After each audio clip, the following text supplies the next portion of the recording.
Welcome to soulishfemme. I'm Glenaville Manarang, your host for today. Thank you for tuning in to Real Talk with me, airing every Monday and Thursday. On this podcast, I dive into healing from trauma and share practical tools to help you discover and become who you are in God. Plus, you'll also find a variety of my other interests: fashion, travel, food, and more. If you're ready to embark on your healing journey, I invite you to check out my online course on Udemy, Mending the Mind and Heart, Healing After Trauma. Thanks for being here.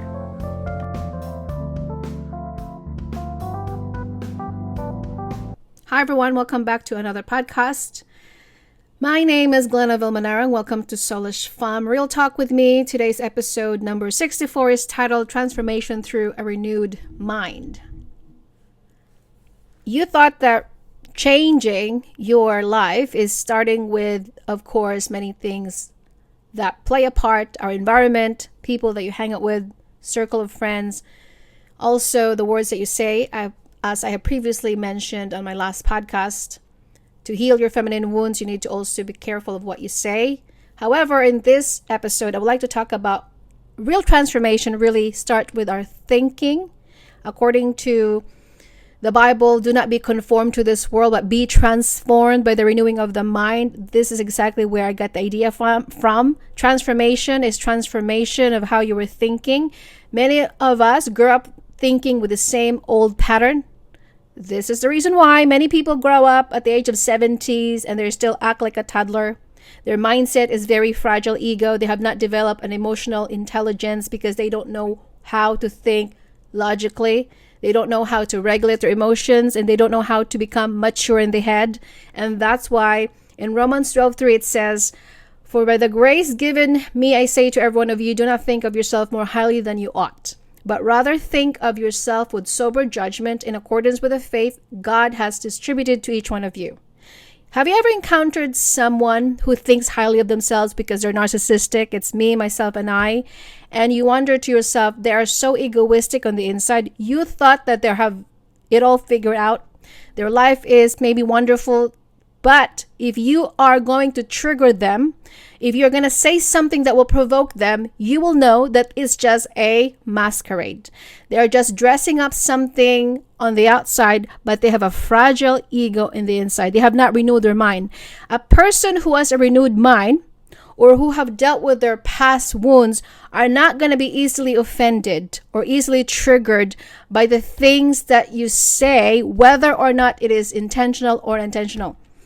However, I'm not saying that you should tolerate disrespect from people, but sometimes you can know that when a person cannot disagree or can agree with you with a different kind of opinion, and he cannot really articulate of what he wants to share to you without getting so worked up with his emotion, you know that you're not dealing with an adult.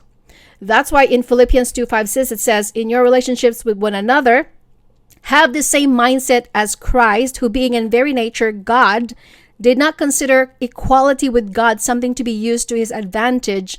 Rather, he made himself nothing by taking the very nature of a servant, being made in human likeness.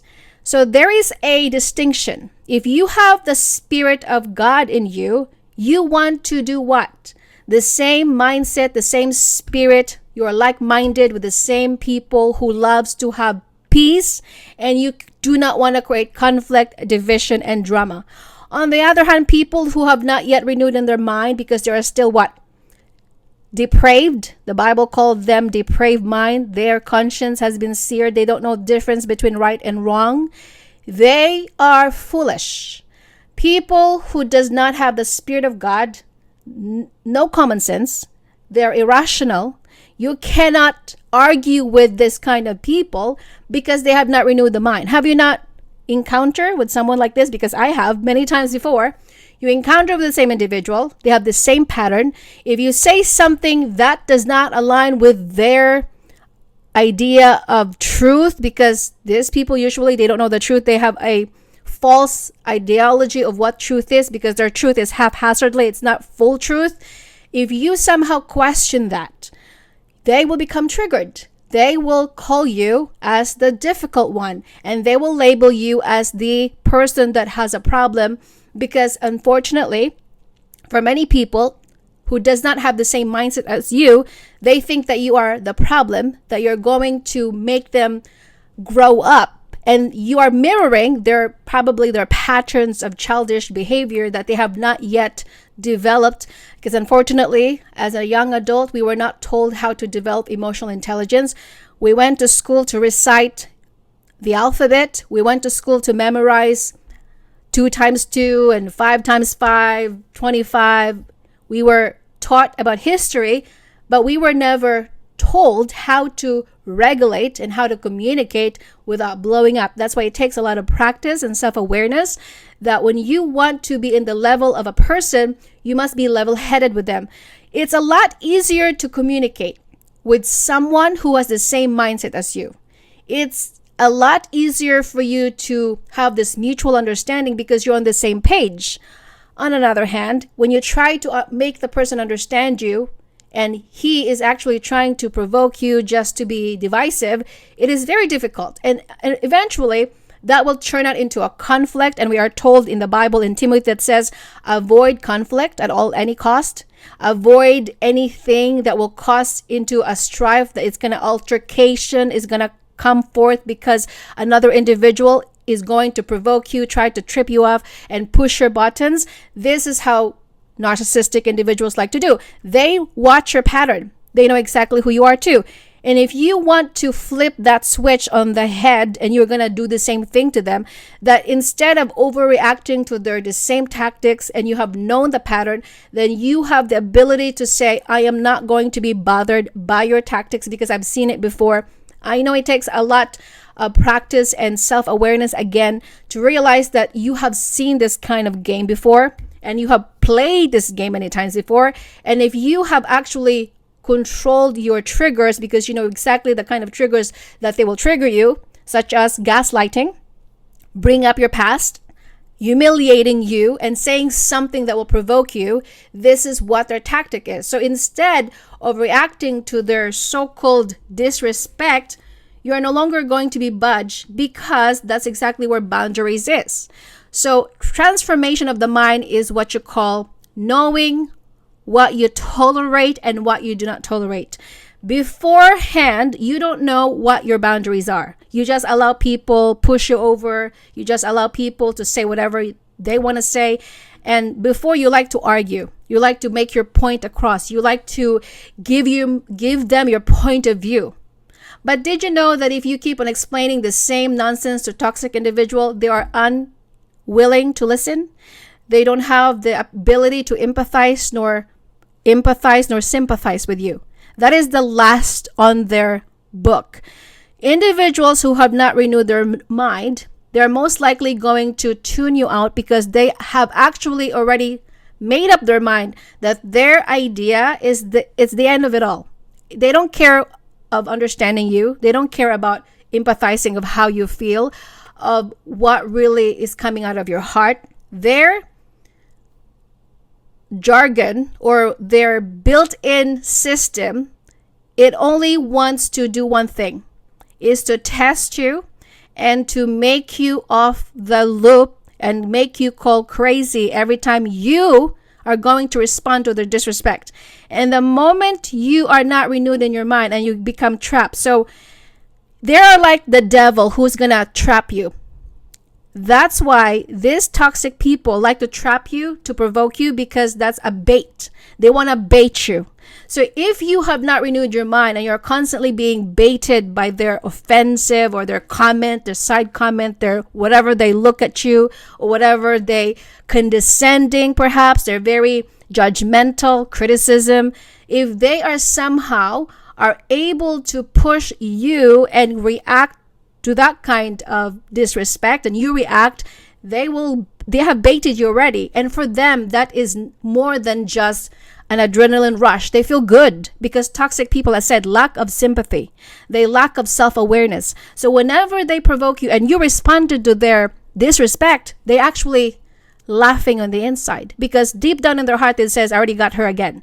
I provoked her again. This is why I've always liked to say in my channel, work on your triggers, work on your buttons, work on the things that really provoke you, because we somehow live with individuals, family members, people that we live with, friendships, co-workers, they're everywhere. Toxic people that are so immature. They are not yet matured in the head. They have not developed an emotional intelligence that their job is to make your life miserable.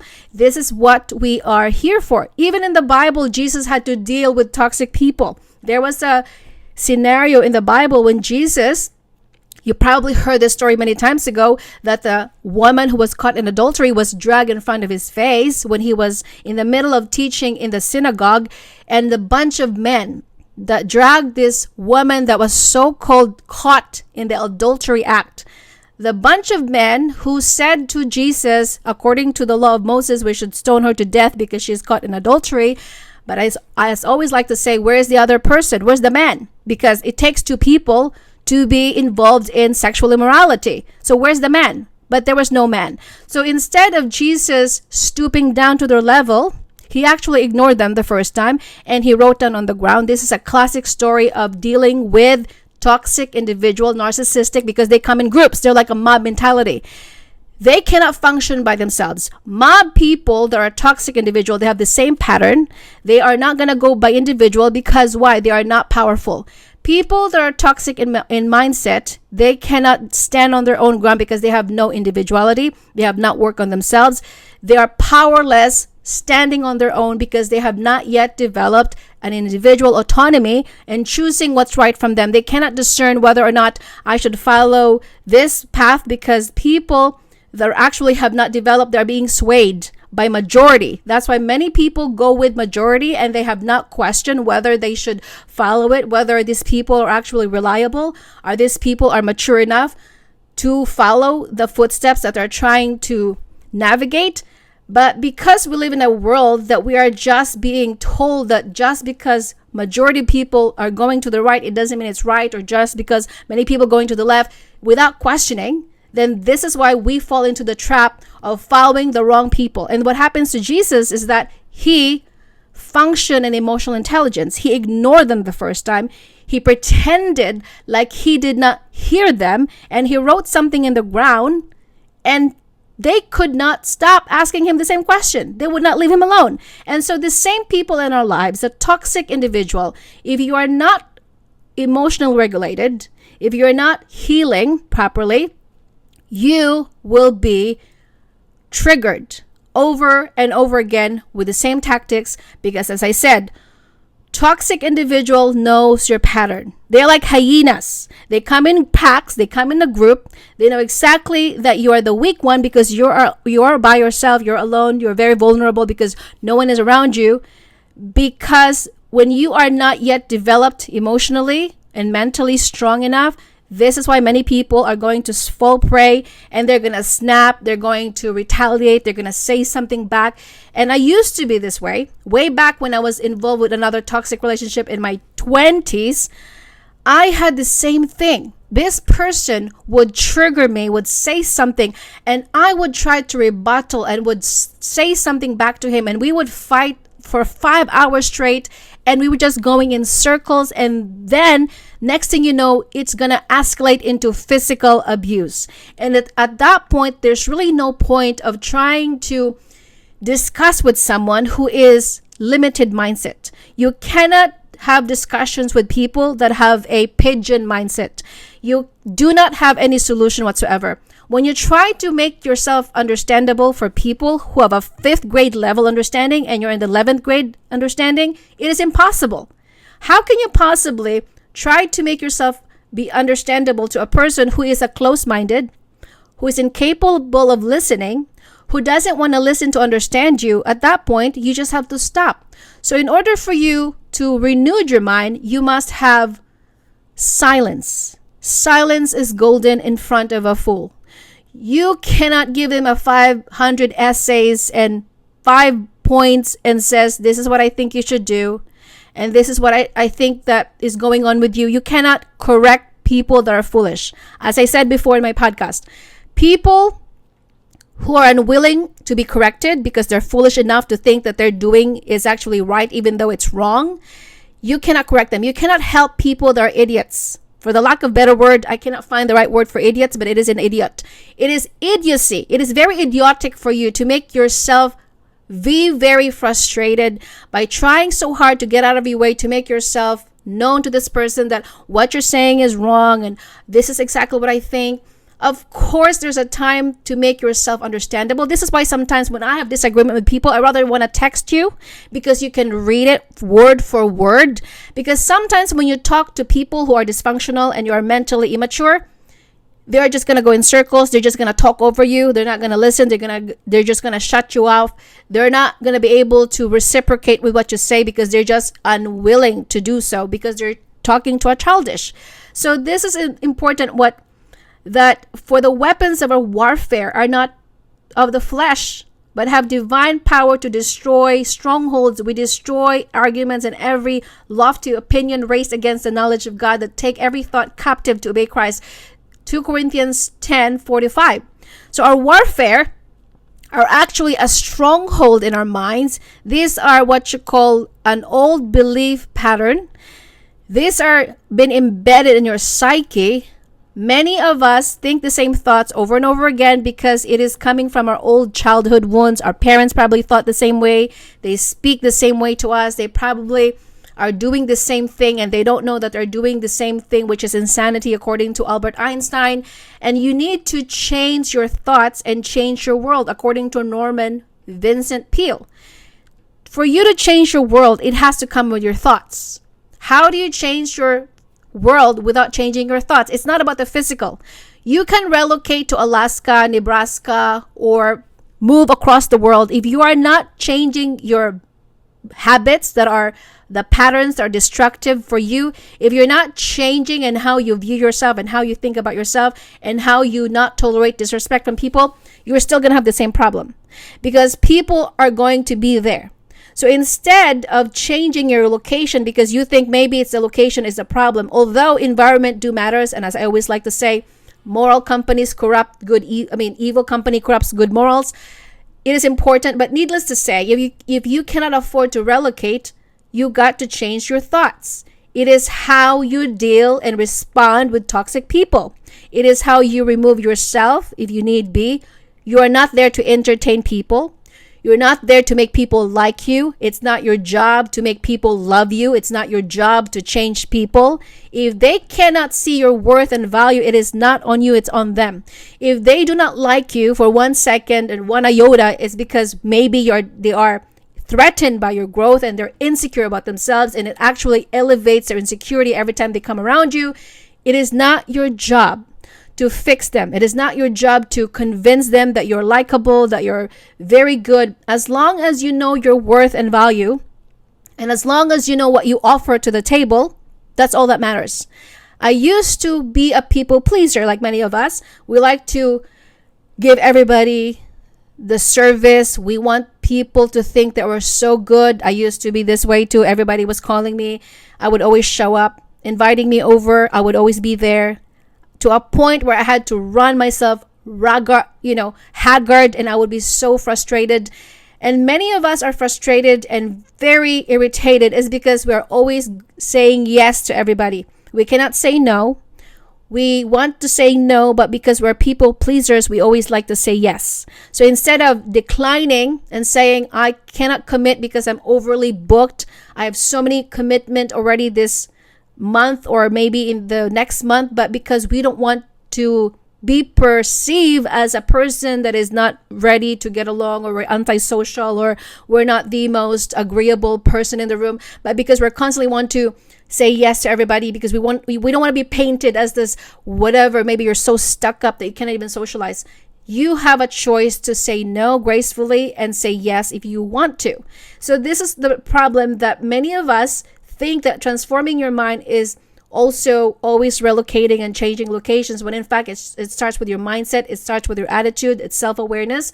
And I would like to emphasize that self-awareness. You cannot be aware of something that you don't know anything about. First of all, you must be aware of the root causes of your triggers, the root causes of your problem. According to Proverbs 23:7, it says, for as he thinketh in his heart, so is he. And so whatever you think in your heart, whatever you ponder, that's who you become, which is correlated to what I said earlier of Norman Vincent Peale: change your thoughts and change your world. Whatever you think in your heart, so is he. The more and more you think about yourself that you are still a stagnant, lukewarm, warm, you don't want to change. That's why you're crawling instead of metanoia. Is a change, a metamorphosis. Remember, when you're changing, repentance is a metanoia. Greek word metanoia is the changing of direction. So if you want to change and renew your mind, you must have a metamorphosis like a butterfly. You have to go through this incubation period when a butterfly is still in this, I don't know how many years or many months that they have to go through this cocoon to wrap themselves, and before they can fly away, they have to shed all those old versions of themselves from being a worm or this caterpillar that was crawling on the ground, and they have to go through the transformation by a metamorphosis. It takes months probably before they could develop their wings. In the same manner with us as a human being, if you want to change your life, it has to start with your mindset. Renewing your mind takes a lot of shifting from negative to positive rather. It is about being aware of where did this thought come from. I don't know if it has been proven scientifically, but I've heard that you are not your thoughts. The majority of our thoughts are based on indoctrination.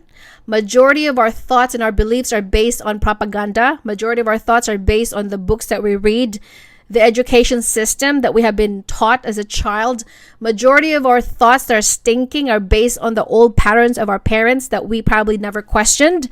Majority of our thoughts are based on our experiences. If somehow you have a thought like me that all men are bad, why did I think that way?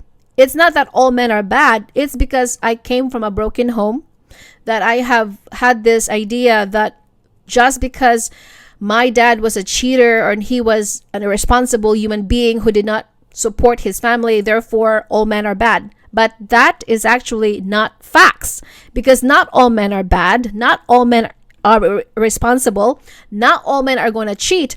But because of that experience that I had as a child, coming from a broken home and a fatherlessness at home, therefore I have created that conclusion that all men are bad. However, I've also seen that some men are actually not bad, because I've seen my uncle my aunt who married an uncle that was very supportive. He actually provided for his family. He was a very good provider. He was a good father, a good husband. So this is why sometimes we have all of this half-baked ideas or belief system that are not fully real or truth because of what we have experienced. The same thing when we say that I cannot change. According to Henry Ford, if you think you can, you're right. And if you think you can't, you're also right. It is what you convince yourself otherwise, that if you think you cannot change because you have already made up your mind that you cannot change. Change is hard, as I always like to say. If change is easy, everybody would have done it. But because change takes a lot of effort, it takes a lot of determination, it takes a lot of self-awareness, it takes a lot of humility, it takes a lot of falling down again and getting back up. It takes a lot of accountability. When you want to learn and grow, you need to take accountability. You learn to apologize when you have made a mistake, and you're going to learn how to dust off your feet, move as fast as you can, don't beat yourself up, and try to just start again where you left off.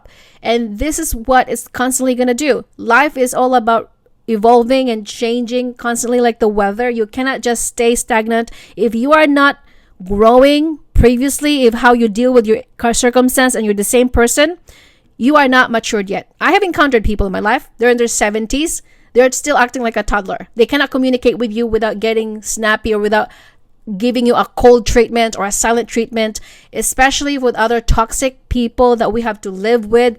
I know that some women are also the part of the problem, as much as I like to want to support some women.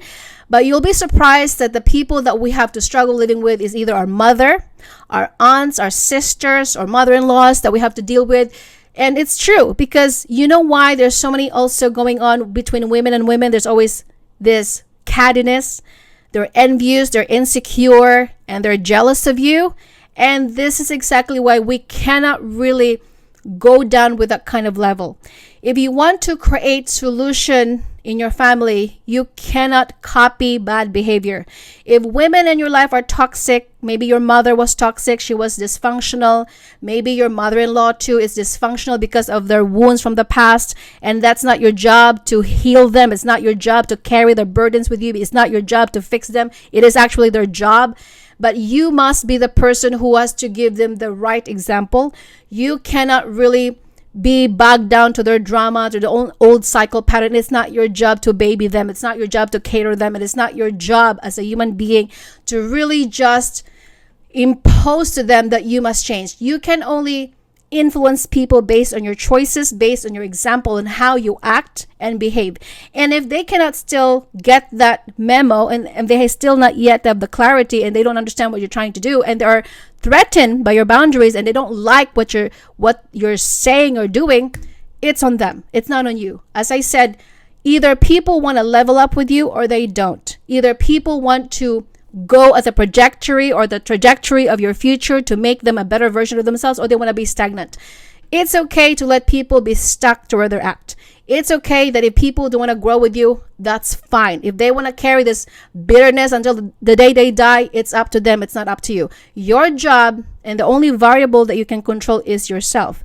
You cannot control people. You cannot expect people to like you, to love you, and to embrace your growth. The only thing that you have control is yourself and how you can move forward without getting so caught up in whatever people think. It is not your business of what people think. Let them think whatever they want. It's none of your business what they think about you. It's none of your business whether they're going to congratulate you or support you in your moving forward or betterment of your future. It's not your job. It's none of your business whether people is going to say, I love you, I like you, and actually admire what you do. Because you cannot really expect people to do that. Other people is going to hate you because they are just not matured in the head. And it's okay. Let them be. Let it go. As Jesus would say, you cannot really have this dichotomy of if you love your life, you must let go of yourself. If you hang on to your life, you're going to lose yourself. It is one of those dichotomy thing that if you try so hard to do something for people because you think that they're going to love you, it's actually not true. Just because you're doing something for people and serving them and giving them everything, if people are still blind, it doesn't matter what you do for them. Even though you bend backwards for people, they don't care. So sometimes it's okay to pull back your energy, to only minimize your time with people, and to only give them a few minutes of your time. Because if you are not appreciated where you're at and you're constantly giving everything you've had and you don't have any appreciation, they don't see your value, it is their loss. It's not on you. So please stop trying to prove yourself and to go above and beyond for people who is not even willing to do the same thing for you. So I have done trying to prove myself of my worth. It was a long time process. It took me a long time to realize that I was giving and giving to a point where I was very exhausted and I was very hard on myself. And I thought to myself, it is a one-sided love. It is nothing that is reciprocated. It is not mutual. And at that point, when you keep on giving, you will become depleted of energy and people are takers. You will be surprised that today's world, people are narcissistic. They like to take something from you. They just want to take and take and take and they never want to give. And if you keep on doing that, they always expect it. And if the moment you unplug and you says, I'm not giving this nonsense anymore, I'm not going to tolerate this, then you become a problem. And you know exactly that that's the kind of people that you should probably get rid of or not be around with, because those are not the people for you in the first place. If people don't want to support you of your growth, then there's something's wrong with them. It's not on you. But if you're constantly learning and growing and evolving and taking accountability and you said, you know what, I have so much to learn, I'm still learning, because it's not about perfection, it's about progression. And we know that transforming your mind takes a lot of shifting and uncovering your old wounds and old patterns and taking the skeletons out of your closet instead of sweeping it under the rug. Make sure to face it head on and really ask those questions. What demons am I still sleeping with? Because as we know, Another year is almost over, and this is a good segue for you to assess your life before 2025 is over and moving to 2026. Instead of starting on the January 2026, maybe you should start now by asking yourself the question, am I really changing? Am I really growing? Or am I just growing old but not maturing, according to Mary Lou Cook? Mary Lou, I think